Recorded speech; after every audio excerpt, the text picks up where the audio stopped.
Hello, my name is Brian Berger. I sustained a C5, C6 spinal cord injury back in 1992 while snow skiing. It rendered me an incomplete quadriplegic. I live here in the Cincinnati area. I'm married. I have 3 young children. And one of the difficulties I have living in this area with this injury is the lack of a facility where I can go and really get all of my medical needs taken care of, including therapy, medical, recreational, just a one-stop shop, so to speak. To give you a clear example of this, I recently injured my hip, broke my hip, and I went to the emergency room, and the emergency room doctor and the attending physicians really didn't have any experience dealing with people with spinal cord injuries. So I pretty much had to tell them all about my medications and what I deal with on a day-to-day basis.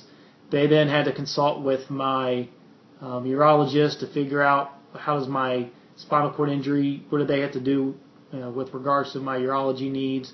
My personal care physician, who I switched to about 5 years ago, has no dealings with quadriplegics or spinal cord injuries, so I pretty much just told her all the medications I've been on for the last 15 years, and she just keeps prescribing them.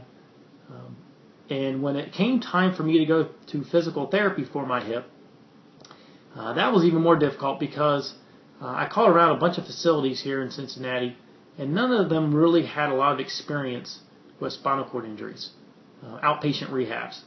And I pretty much was an experiment for them. They didn't really know how to rehab my hip, knowing that I have limited use of my legs, and so it was a trial and error, so to speak. I feel like I gave them more training than they were able to give me. Now, I'm pretty involved in sports. I play quad rugby.